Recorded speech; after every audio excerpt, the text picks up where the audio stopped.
Hello, everyone. Wei, Kisakukit, Wait, bonjour, and welcome to Kootenay Conservation Program's Local Conservation Fund Information Session. My name is Kendal Benesh, and I'm the Interim Program Director for Kootenay Conservation Program, or KCP, and I'm joined today by my colleague Juliette Craig, KCP's Director of Strategic Priorities. And today we're going to be sharing information on the two local conservation funds in the Kootenays, so that potential applicants like you can learn more about the funds and how to apply for them. We're going to start with a land acknowledgement and introductions to the KCP team here. Then we'll go over what the local conservation funds are and what areas they service in the Kootenays. We'll go over how they work, who can apply for them, and what types of projects are eligible and not eligible. And then we'll briefly go over the application process and timeline. And we'll have lots of time for questions at the end of the session. So if you do have questions that pop up over the next 20 minutes or so, you can either just save them for the end, or you're also welcome to pop them into the chat. And Juliette will keep an eye on them for us. I'd like to start to thank you all again for taking the time to be here today. It was a wild, fast and furious summer, and I know it's just back to school now and folks are quite busy.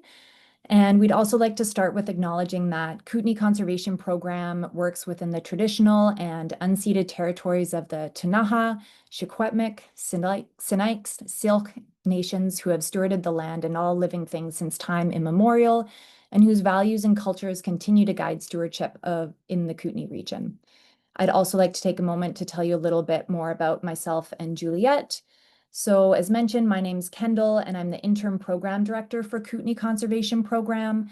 I've been working with the program since about 2021 and have been helping to administer the local conservation funds in our region for the past several years. If you have any questions that come up about a potential project or about the application process, you can reach out directly to me. And then Juliette Craig, KCP's Director of Strategic Priorities, is here helping out in the background as well. And Juliette's worked with KCP and local conservation funds in the Kootenays for almost a decade now. So she's a great resource. And if there's any questions that come up that I'm not able to answer, she'll definitely be able to help us out.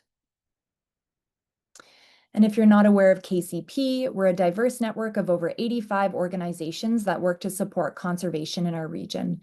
We represent a broad range of partners, including land and water conservation and stewardship groups, First Nations, other government agencies, educational institutions, and agricultural producers working throughout the Kootenays. And we work directly with the Regional District of East Kootenay and the Regional District of Central Kootenay to help administer the local conservation fund services.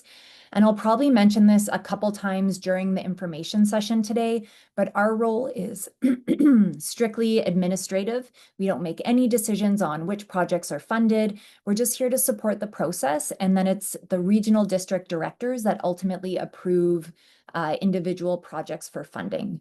However, we are your direct contact for all things local conservation fund related. So always feel free to reach out to us if anything comes up.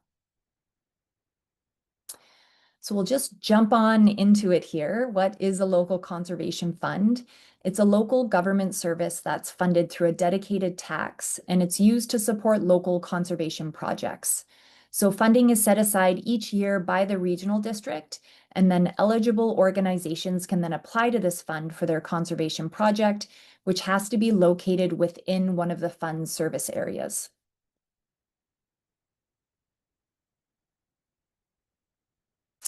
And as I mentioned, there's two local conservation funds in the Kootenays. I believe Juliette's going to pop a couple of webpage links into the chat, one for each fund.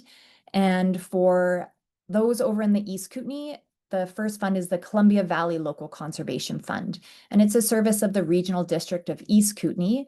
And this fund services RDEK electoral areas F and G, along with the municipalities of Canal Flats, Radium Hot Springs, and Fairmont Hot Springs. So the whole area from Spilamachine all the way down to Canal Flats is considered that service area for the fund. And for those over in the Regional District of Central Kootenay, there is the RDCK Local Conservation Fund, and it services electoral areas A, D, E, F, and H. So if you look at the map here, it's quite a large area. It's the whole area around Kootenay Lake, and it also includes the Slocan Valley. But the difference with the RDCK fund is that it does not include municipalities. So projects can't take place within towns or cities within these electoral areas, just within the regional district area. So for a project to be eligible in either region, it needs to take place within one of those fund service areas. And projects can extend beyond the service area as well, but local conservation fund funding can only be used for the part of the project that actually takes place within the service area. And to apply for funding, you must be a nonprofit organization, First Nation, or local government. And if you aren't part of one of those groups, you're able to partner with one of them on your application. So there'll be two proponents listed on that application. And the contract with the regional district will go directly with that organization.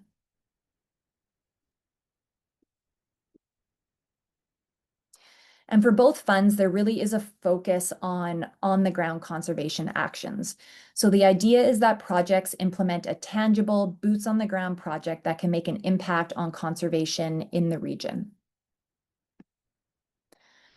To start us off, I'm going to share some examples of projects that have previously been approved for funding, but I also wanted to mention that on our website, we have downloadable lists of all previously funded projects for both funds. And we also have project profiles for each of those projects. So it summarizes the project's goals and objectives. So it's really useful to go onto our website and check out those project profiles. And it can give you an idea of the types of projects that have been funded in the past and also how much they were awarded. And I think Juliet's going to pop those links in the chat as well. And I think a few folks have joined us in the last few minutes, and I'll just mention that we'll be doing a full Q&A at the end, and we'll have lots of time for questions. You're welcome to pop questions into the chat or just save them for the end. Okay, getting into a few of these project examples. Funds have supported various forest and grassland restoration projects. These projects have worked to improve habitat for wildlife, and they've also helped to reduce community wildfire risk. And there's also been several wetland creation and restoration projects, as well as some riparian restoration projects as well. The funds have also supported many projects that directly provide support for private land stewardship. For example, over in the East Kootenay, the Columbia Valley Local Conservation Fund has supported the Farmland Advantage Project. And this project provided incentives to local farmers to take extraordinary action to restore and conserve sensitive areas on their land. And over in the Central Kootenay, there have been, oh, pardon me. Sorry. Oh, all good. In the Central Kootenay, there have been projects that help landowners create pollinator meadows on their property, as well as invasive plant management support. Funds in both regions have also supported water monitoring for lakes or rivers and creeks that help us better understand water quality and quantity, as well as information about precipitation, temperature, and snow accumulation in the region. And these projects help inform conservation measures for water management and have also often included invasive species management on shorelines, as well as community education components.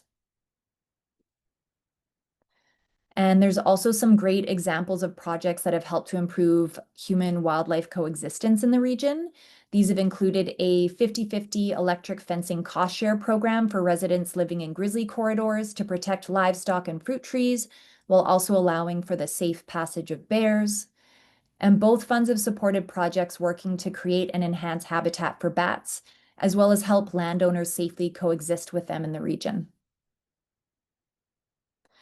And local conservation funds have been used to help support cultural values in land and water stewardship. For example, in the West Kootenay, a project was approved to integrate Indigenous cultural values and ecological information to help guide stewardship of the Kootenay Lake shoreline. And in the East Kootenay, funding provided training for Secwepemc guardians in training by engaging them in wetland restoration. So really quite a diversity of projects have been awarded funding through each fund. And again, I really encourage you to check out the full list of projects that's available on our website, as well as those project profiles. And if you have a project idea and you're not sure if it's eligible after going through all of the material, then I really encourage you to reach out to us and we can connect and discuss and determine if it aligns with the fund's purpose. There's also more information about project eligibility in each fund's terms of reference, which are also available on our website. So those are available for download. They're pretty comprehensive material resources about the purpose of the fund and the background, and includes information on project eligibility and evaluation. And included in that document, there's also a list of ineligible projects. So these include things like projects that are solely capacity building or general operations for organizations, projects that are only mapping or inventory based, projects that are just education or just planning projects, or if they're lobbying or advocacy activities, or if they're relieving any level of government of responsibility. So there's a full comprehensive list of ineligible projects or activities in the terms of reference. And it's important to note that your project can include some of these components, like some mapping or education, if it contributes to the project and the on-ground conservation action, but they just can't be only mapping, for example.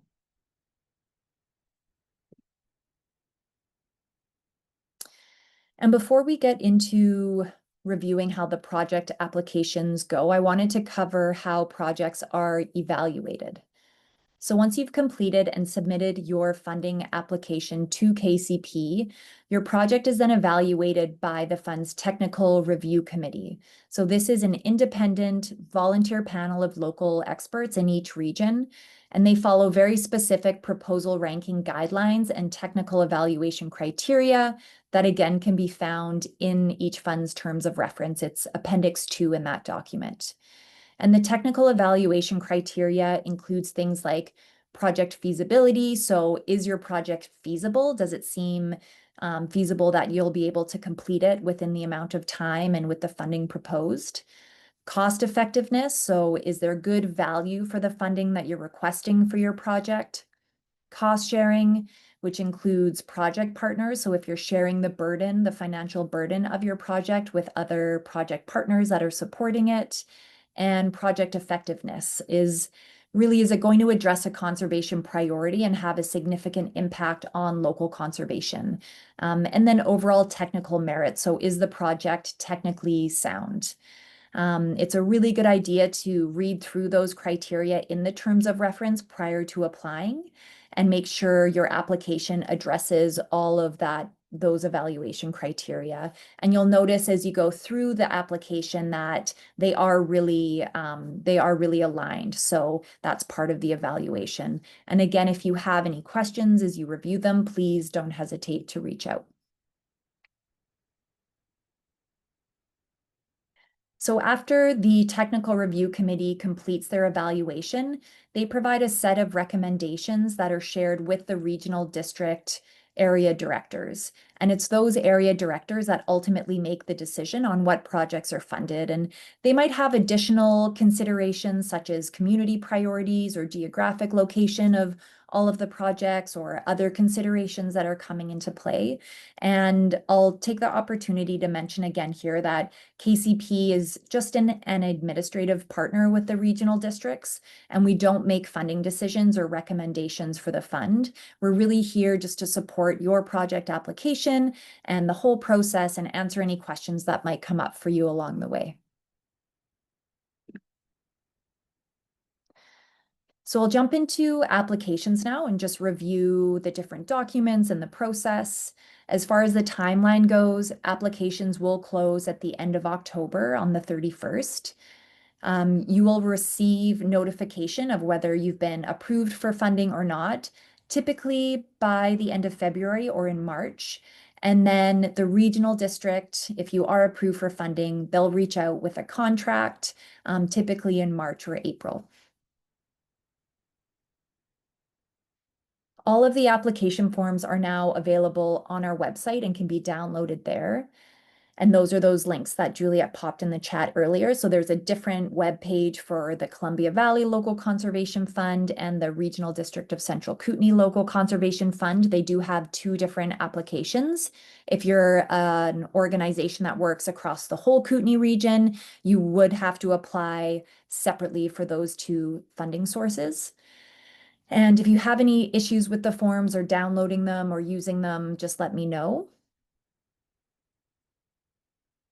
And for the actual proposals, there's three parts to the application.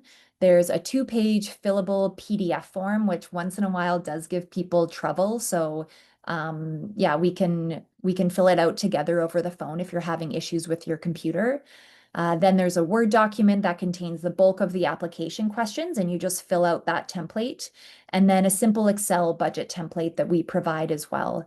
These are all to be downloaded from the website, completed entirely, and then submitted as individual files to KCP by the deadline.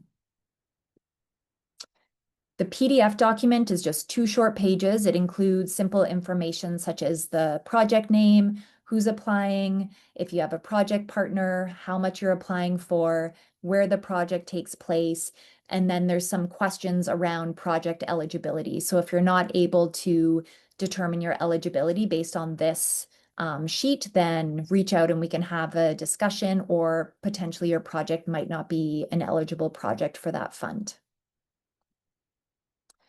For the Word document template, there is an 8-page page limit, not including maps, photographs, or letters of support. And we include a suggested word limit for each of the questions to help you out.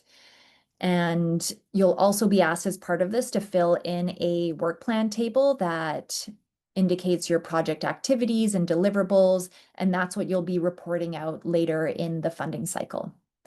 For letters of support, it's different for each fund. So in the Columbia Valley, up to 3 letters of support are required for those applications, but they're not required for the RDCK Local Conservation Fund. For the RDCK fund, you can include them if you like, but they're not part of the evaluation criteria. One other thing to note is that the Columbia Valley Local Conservation Fund does accept applications for multi-year projects for up to 3 years, so that you don't necessarily have to apply each year, and that's also reflected in the application forms. The funding isn't necessarily secured each year because it still needs to be approved by the regional district directors and funding needs to be available, but it still can potentially be recommended for funding for those 3 years, and it would save you the application time for the subsequent up to 2 years. For the RDCK, your project can technically also be a multi-year, but you do have to apply each year for funding.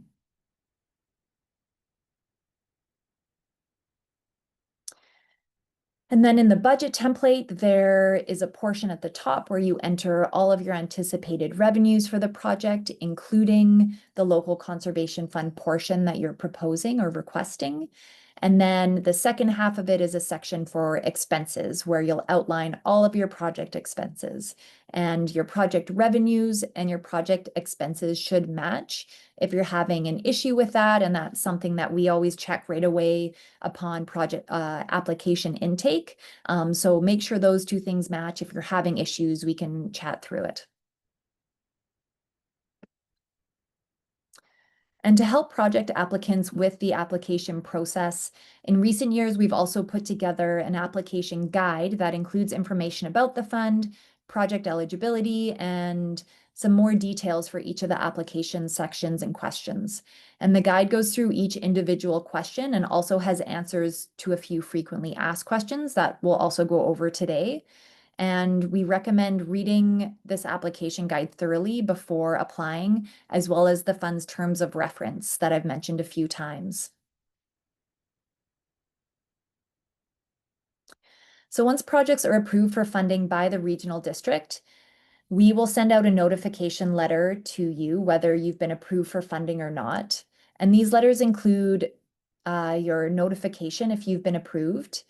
They also include technical comments from the technical review committee and suggestions for future applications. It also might include funding conditions, such as requested updates to budgets or work plans. So for example, if you applied for a project for $15,000, but you were only approved for $10,000, we will request an updated budget from you and an updated work plan based on that smaller funding amount before we recommend you move forward with a funding agreement with the regional district. After that, the regional district will reach out directly to whoever was listed as that primary project contact with the funding agreement. And once it's signed and returned to the regional district, your initial payment will be sent to you. If you aren't approved for funding, you'll still receive a notification letter, and we'll welcome you to contact us to talk through the decision and any comments provided by either the technical review committee or the regional district directors, and discuss ways to either strengthen future applications or other project ideas that may be more relevant to the fund.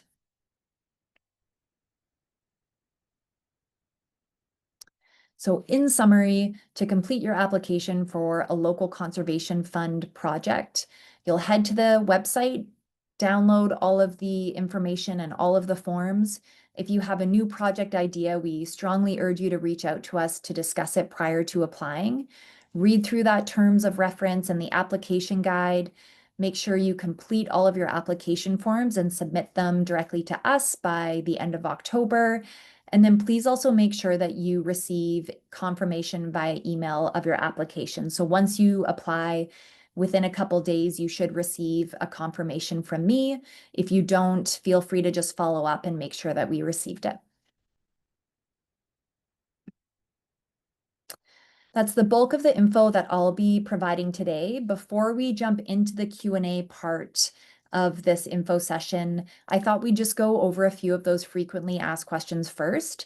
And while we go over those, feel free to pop additional questions into the chat, or you're welcome to wait and ask them in a few minutes. We will stop recording at the end of this section and stop screen sharing, and then you'll have an opportunity to either ask your question in person or you can pop it in the chat and Juliet can assist with that. All right, so we get this question pretty often if you can apply for more than one project. And technically, you can apply for more than one project. There's no limit to the amount of projects one organization can apply for, but project funding is limited each year for each of the funds. So just keep in mind that your projects will in some way be competing with one another, and it may be strategic to apply for your highest priority project. Though you're certainly welcome to apply for more than one project, and that's something we can talk through with you as well, just to make sure that both of them are eligible and really aligned with the fund's priorities if you are feeling strongly about applying for more than one project. How much funding can you apply for? So based on the terms of reference, there is no minimum or maximum amount of funding that you can apply for. If you go to the website and download that list of approved projects, each of them indicates the amount of funding that has been approved. And we found that over the years, typically projects are approved for funding in the amount from around $5,000 up to $20,000, and probably with an average approved funding in between $10,000 and $12,000. Something to keep in mind is that the total amount available is generally around $130,000 to $135, $135,000 in each region. So keep that in mind. If you applied for a project for $100,000, it's quite unlikely to be approved for that amount because it would take up the bulk of that funding for that year. And how much of your project will the fund support? So there is no minimum matched funding or matched funding requirement. But as I mentioned earlier, one of the review criteria is cost sharing. So that's just something to keep in mind, that part of the evaluation criteria does look at project partners and cost sharing, and that includes in-kind contributions for the project as well. So not just cash contributions. Are letters of support required? So for the Columbia Valley Local Conservation Fund, yes, up to 3 letters of support are required and are part of the evaluation criteria. but not in the RDCK. So you're welcome, if you have a letter of support, you're welcome to include it, but they're not part of that evaluation process. And what happens if you don't get approved for funding? So as mentioned, you'll still get a notification letter at the same time as all project applications with those technical review committee comments and potentially some comments from the regional district directors. And we really encourage you to both follow up with us if you have any questions about those comments. It's really nice to be able to talk through those with project proponents. And then often they can be helpful for considering future applications for future years. So just reach out if you'd like to connect and we can set up a meeting to discuss. And I think this is our last frequently asked question. How is the funding administered? So in the RDCK, once those funding agreements between the successful proponent and the RDCK have been signed, the first payment of 80% of the approved amount of funding is released, and then the final 20% payment gets issued upon receipt and approval of the final project report, which is due at the end of January. And then over in the RDEK, it's the same, but that initial payment is 75% of the total project, followed by another 25% for that second and final payment. All right, that's it from me. We'll open up to the full Q&A now. And if anyone needs to sign off early, this recording will be posted on our website. Make sure to head over there to download your application forms and the guide and terms of reference and access other relevant information. And just thanks for joining us today. And Juliet, I think you can stop recording now, and then I'll turn my screen sharing off and